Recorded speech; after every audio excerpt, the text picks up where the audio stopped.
I remember we were trying to sell this product, and it was basically like a small case. It was new to the market. One of the unmet needs was consumers just couldn't understand what they were going to put in it, right? And so when we showed these ads, they're basically mid-funnel ads. They're very like product, demo, illustration of how to use it, stuff like that. Turns out that these ads converted better than our lower funnel DR ads that had offers in them.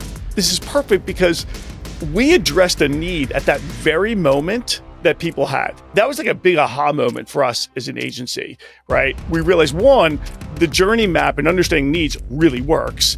And two, if you create really great content at the right point, it converts, and it converts really well. I think time and time again, we've seen when we tip the scales just a little bit more functional, in particular at the right moment in the journey, that's what drives real business growth. We don't always have to be telling stories that make people laugh and cry. There's a time and place for that in the journey, but sometimes you just need to be functional. Tell people, this is what the product does, this is what makes it different and better than the competition. 3, 2, 1, go!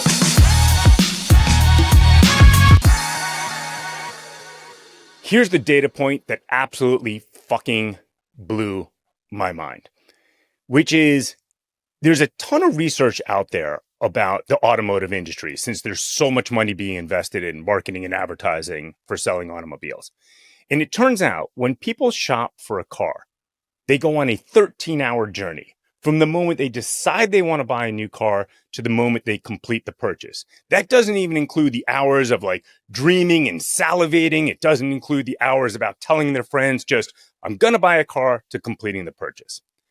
So let's say any car company comes up with an incredible ad and they show it to you 1 time, 2 times, 3 times, 4 times, 5 times, 6 times. I think we can agree at that point, we're reaching the point of diminishing returns. But if you're a sports fan, you realize that you tend to see that same ad 7 times, 8 times, 9 times. It starts to become absolutely counterproductive. It goes from exciting to annoying. But here's the bigger point. If you just take that 13 hours, and let's just round it down to 10 hours to make our math easy, and say that you saw the ad 10 times, that still leaves 9 hours in 55 minutes, 99% of the consumer journey where brands are insufficiently participating. There's nothing wrong with TV ads. There's nothing wrong with top of the funnel ads. Brands are just asking those ads to do way too much because it only covers about 1% of the journey. The rest of the journey is about 99% of the time. And I think that's what brings us here today, because one of the tools for brands to drive exponential growth is journey maps. This is something that you lead for us. So why don't you pick it up from here, Jordan? Can you help us define what a journey map is, and just let's dive into the details about how you actually create one? Yeah. I think most people have heard of journey maps, but very few people actually use them. For years, marketers used the marketing funnel as their roadmap on how to put the right content and ads in front of consumers. But more recently, I think journey maps have really been embraced. And it really helps an organization move from being, let's say, a product-led strategy, right, or a sales-led strategy, to a consumer-led strategy.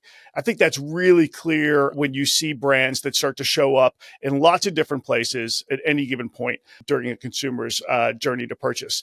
And they're not hard to create. I think that's the big mystique, is that, oh my God, like, I'm not going to get it right. I don't know if I have all the data. At the end of the day, like, journey maps can be created with whatever data you have. And you'd be surprised at how much data a brand can bring to the table. You think about website analytics. Absolutely. You think about media insights and media strategies and media plans. Absolutely. Those can be used. You can conduct one-on-one interviews with your customers. That's great. One of the places that we always look are consumer comments on social. A big place is Reddit. You can literally spend hours combing through Reddit posts and find incredible information on your consumer from the very beginning of their journey all the way to the end. So, you gather that all together, and look, you're going to make assumptions, and you start to craft out, like, what are the phases that my customer goes through? That is completely okay. You're going to make assumptions. You're going to need to. But here's the thing. Don't think you're just done after you complete the journey map. You should be revisiting this over and over again to feed new data into it and refine it. What I love about journey maps is it gives you a roadmap as a marketer on what you're going to create. So if you're in a certain phase in the journey map, you're going to have a very strategic way the brand is going to show up, from its messaging to its content.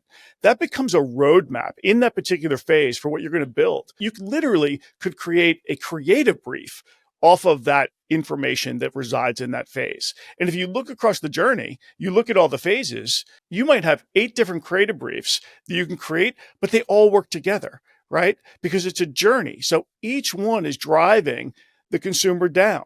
And I think that's what's so powerful about this. It literally gives marketers the ability to form a playbook on how to meet the unmet needs of the consumer at any given point in their journey with the right content and the right messaging at that point to meet those unmet needs. And that's going to move them and propel them down the journey to conversion.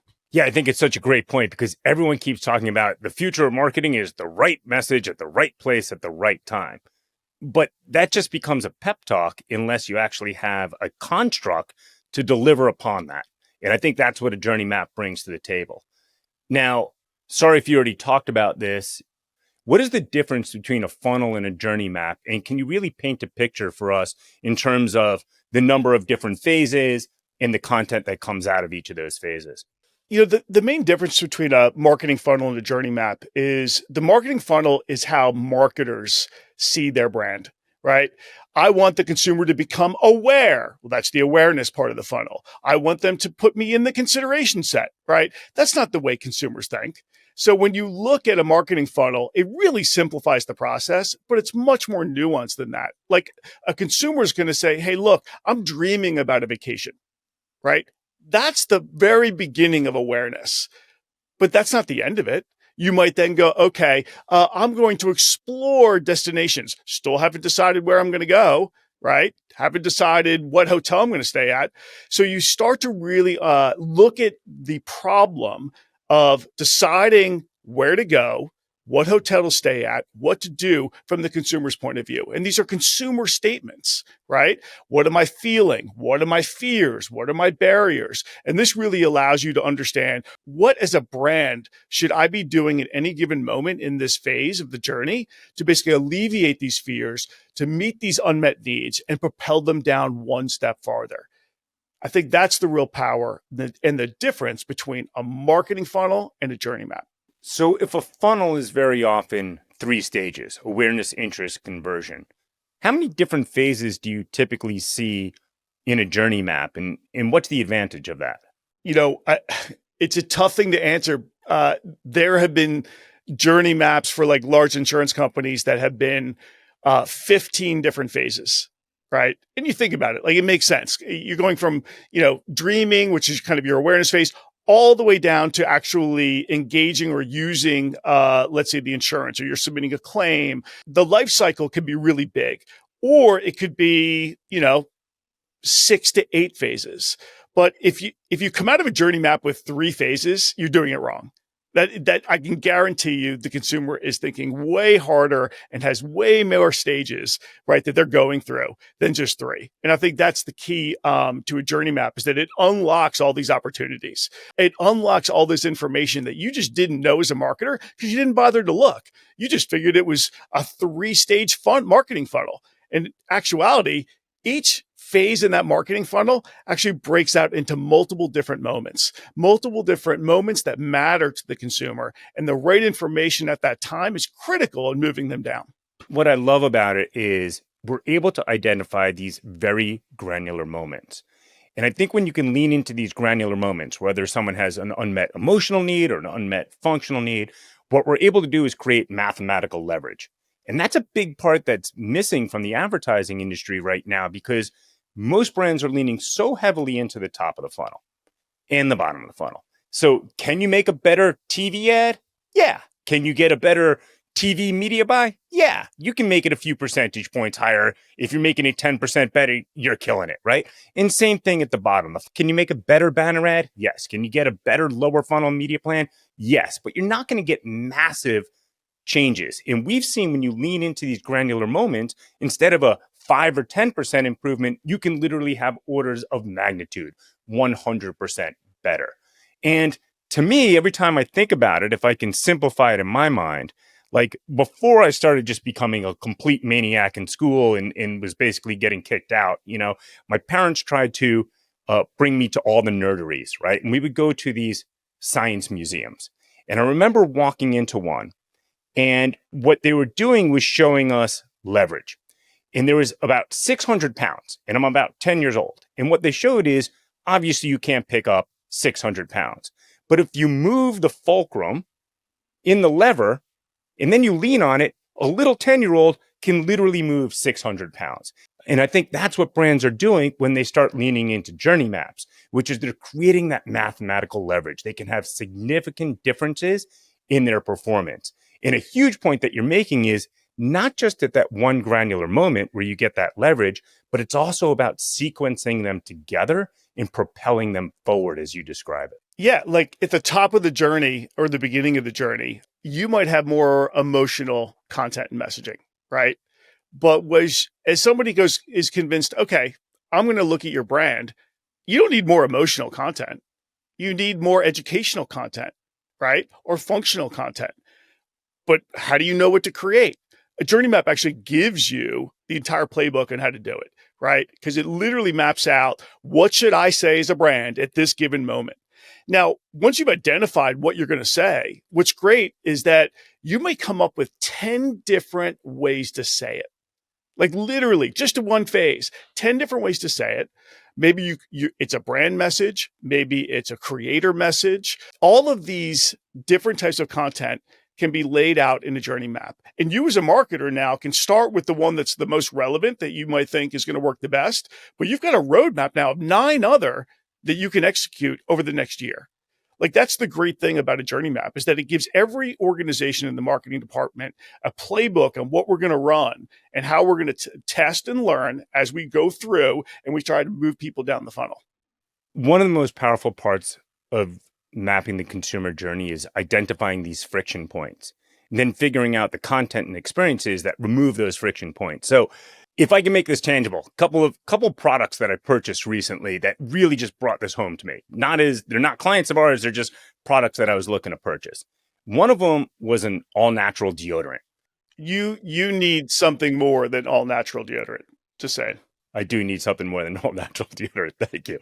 But I'm up on social media. I'm flipping thumb. In no way, shape, or form have I given any data signal that says I'm looking for all-natural deodorant. But they're picking up other data signals. It's the beginning of the year. I'm buying a lot of supplements. I'm figuring out how to be healthier. Somewhere in that meta algorithm, they're like, dude, this guy is a viable prospect. They deliver the ad. It's great. It wasn't emotional. It was really functional. Here's the product. Here's the benefits. Click here to buy. I'm stoked. And I'm a pretty hyperactive person, but as a hyperactive person, I'm also kind of hypersensitive. So I don't know exactly what chemicals are flowing through me at that point, but I'm definitely aware that like something is picking up, whether it's cortisol or whatever. I'm getting excited, like, oh my God, I'm going to be healthier. I'm going to smell better, whatever. And then all of a sudden I get the pop-up for the newsletter, which every goddamn site in the universe does. They've served 1,000 of these units. They finally had someone that clicks on it. They're using data that is absolutely unprecedented in the history of mankind. They finally get me interested, and then there's a piece of friction. And I can feel my chemical composition. I can feel that momentum just disappearing while I'm looking for the goddamn X, which is so light trying to get rid of it. Guess what? I didn't buy the product. I went from excited to make an impulse buy to just like done, annoyed. They'll hit me again. They may be able to sell me again later, but like it's these moments of micro friction that can devastate the investment that brands are making. Yeah, that shows up in the journey map. I mean, you literally can see these points of friction that show up. You think it might be like a mindset, but it could be something functional like that. I mean, my favorite is that you've used the nav bar. You scroll down to, let's say, the section that you want. You go to the sub nav. You're just about to click the product icon, and in comes the pop up, and you got to start all over again. Like there's nothing more annoying than being hit with that. But I think you're absolutely right, Jeff. Like that's exactly what a journey map should identify amongst a whole host of other things that are going to stop a consumer from moving down. Yeah, I mean, here's another example where a journey map for this entire category would lead to massive changes. I'm in the market for a new pair of skis because, like any skier, I'm blowing smoke up my own ass and thinking a new pair of skis is going to be the one thing that drives me over the top. This is the type of category where you and I have built our careers. High consideration purchase. It's pretty expensive. You're going to have it for a number of years. You're passionate about whatever you buy.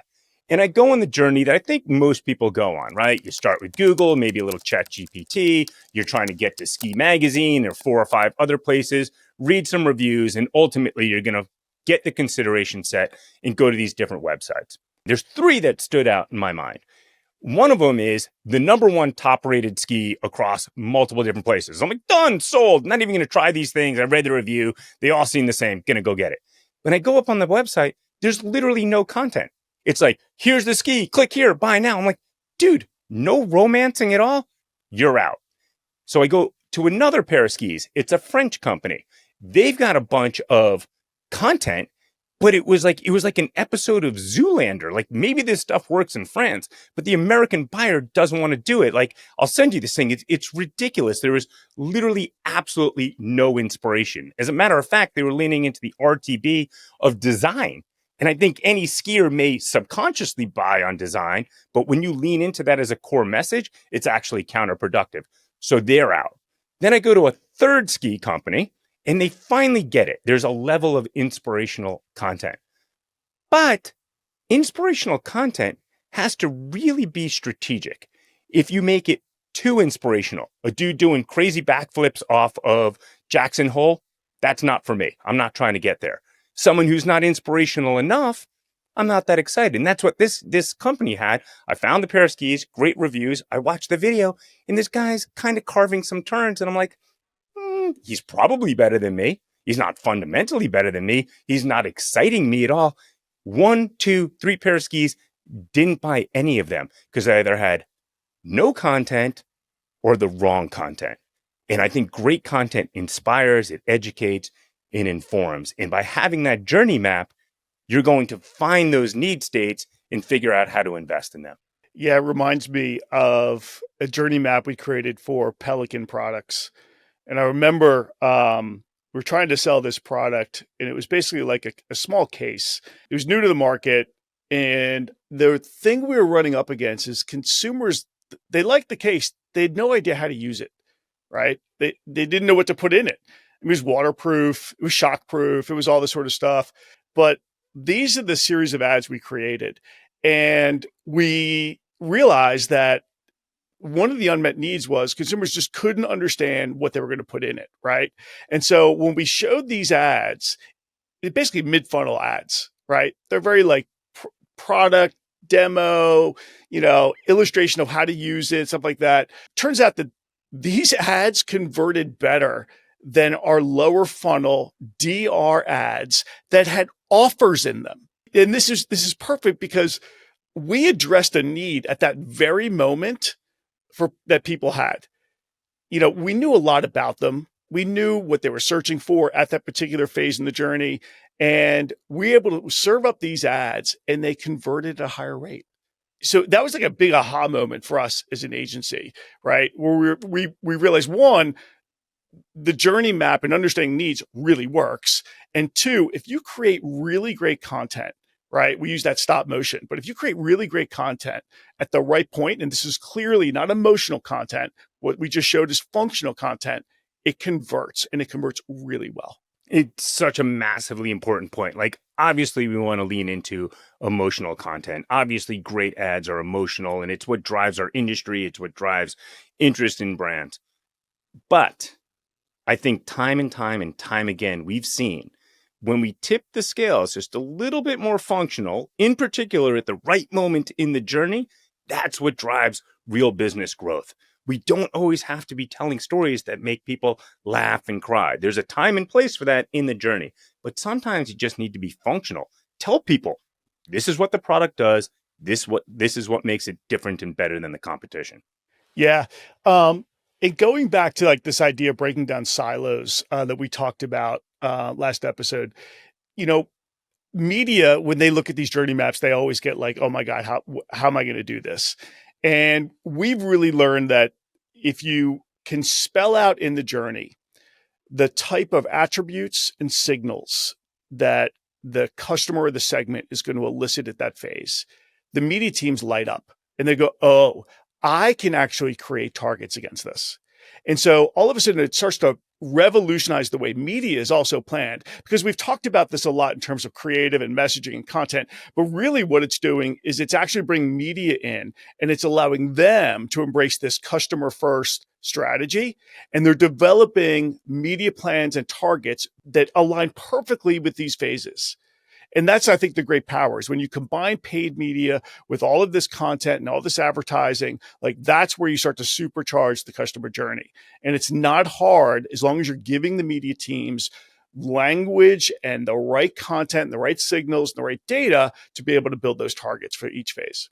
It's a huge point. It also enables brands to lean first and foremost into their owned media and their earned media before the paid media. And then to your point, make sure that they're seamlessly connected on the back end through data.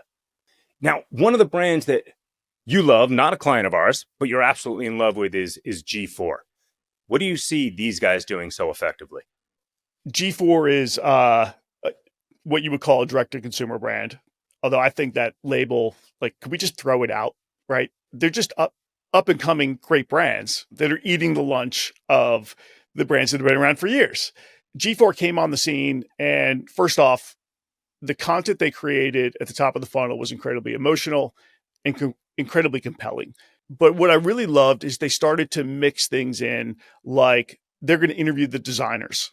They've got incredible Italian designers that come in and do a lot of the work there. So you got to see the backstory on some of how these products came to life. They peeled apart the different products like golf shoes, and they really show you how they were made, right? And why they were better and why they were different.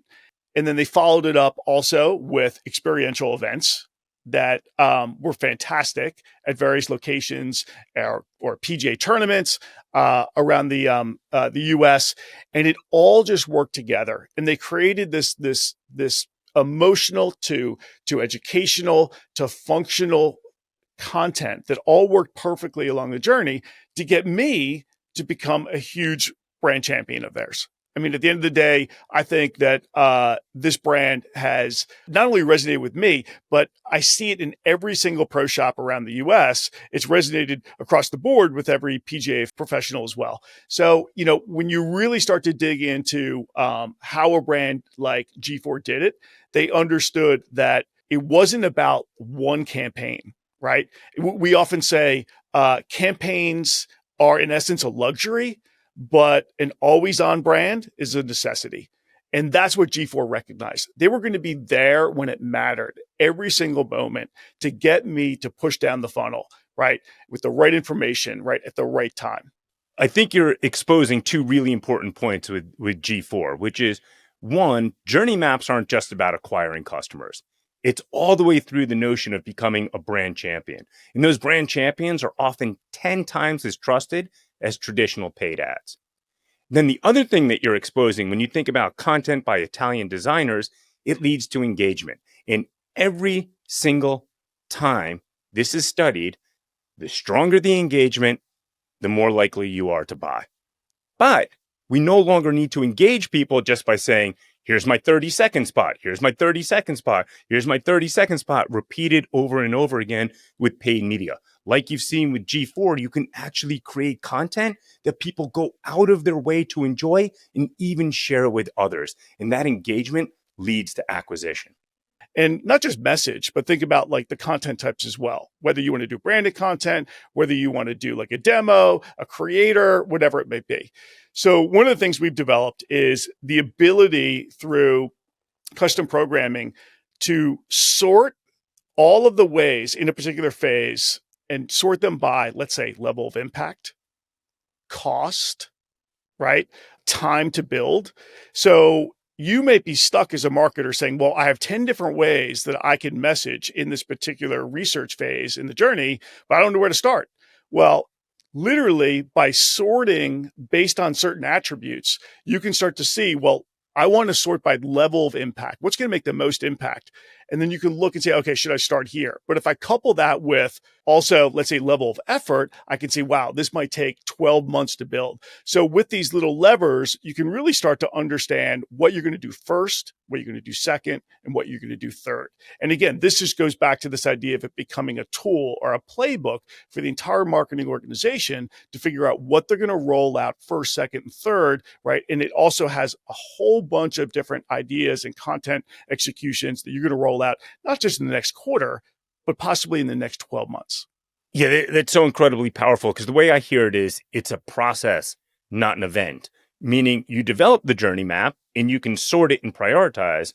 But over time, I would assume you acquire data and you could feed it back in there and understand what the additional opportunities are and what the optimization opportunities are. Can you expand upon that a little bit?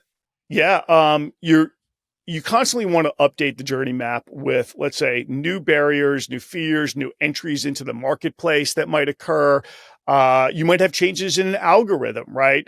In particular channels that are going to affect your phases. So you constantly want to update it. We try to update journey maps, I would say, every 4 to 8 weeks. And we feed it in also data around what's working and what's not. So it really gives us a good idea of maybe we were off in the way we thought the brand should message at this particular phase, right? And that happens. And so we'll be able to tweak based on results that we see in the marketplace and tweak the journey map. And that tweak right there and how we message might lead to us understanding that there are 10 ways that we can execute that message, right? Whether it's a creator, a branded message, what have you. 10 different ways. And it basically restarts the process in many ways. So I think that's the great power of updating journey maps on a regular basis, is that it's not just a one and done, because we've all seen it, right? Oh, we have a journey map. Like, great. It's the bright, shiny object for 4 weeks, and then it gets put on the shelf. But if you have the ability to update the journey map on a regular cadence, it becomes a living, breathing playbook for you to execute across not just this quarter, but let's say for the next 4 quarters for a marketing team. What I love about it is it becomes very CFO friendly because you're not just looking at sort of ambiguous marketing metrics. You're always looking at how can I drive return on investment and how can I maximize that return on investment by creating that mathematical leverage. Yeah, I totally agree. Like you can literally see your performance in each phase and as you're moving somebody down the funnel, right? There is such a disconnect between, well, I have my TV ad and then I have my lower funnel performance ads, right? And nobody understands like what happens in the middle. And I think that's what journey maps do, is they give you this ability to really understand the mid funnel at a much more granular level than ever before. And you're able to tie performance across the entire funnel. And I think that's critical for a CFO or a CEO to the board to be able to understand, why are we doing this? What is the impact and how is it driving performance? When developing these journeys, AI is having an increasingly important role in it. What is the role of AI now, and where do you see it going, and what are some of those tools that you love? You know, usually we think about AI, it's about, I'm going to ask ChatGPT a question or some whatever LLM you're using, and it spits back an answer. Or inside of an agency, you might think about, you know, mid-journey and the creative tools. I don't know if everybody knows this, but we create custom GPTs all the time for our clients. And basically what it is you can feed the custom GPT with any sort of data you want, and then you can ask it questions. And I think every brand should do this. So if you think about a customer journey map, we actually feed these custom GPTs with thousands of customer comments and Reddit posts and other data right into it. Like you can literally just copy and paste Reddit posts. The GPT will be able to read it and understand it. And then you can ask it to put together a journey map based on everything that you've just fed it. Now, if you feed it with thousands of posts around Reddit, which by the way, is an incredibly accurate way to understand how people move down the funnel, you will get one of the most accurate customer journey maps, right? At least as a starting point. You couple that with, let's say, in-depth interviews, IDIs that you're doing with your customers, and it is fundamentally better than I think the approach of kind of trying to do this maybe more manually by just taking all the different reports, all the different data, et cetera, and then trying to distill it down and making assumptions.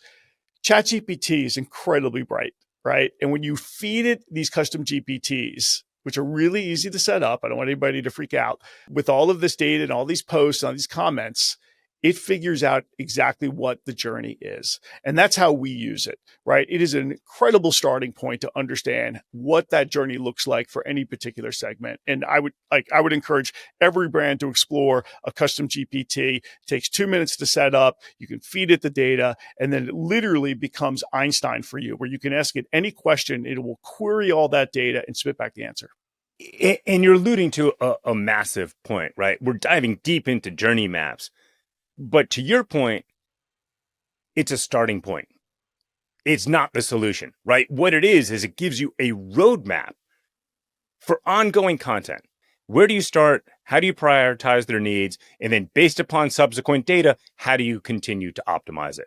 We're no longer stuck at the top of the funnel. We're no longer stuck at the bottom of the funnel. And if I were to summarize everything I've heard, a journey map helps us move this model away from interruptions into one of empowerment, where we can create content that inspires people, educates people, and informs people, ultimately leading to exponential business growth. And I think that's all we have for today. So Jordan, thanks for joining me on Brand Champions. Thank you. Brand Champions is a Questus production. To submit a question for the mailbag, please send an email to brandchampions@questus.com. If you enjoy the show, please rate, review, and subscribe on your favorite channels.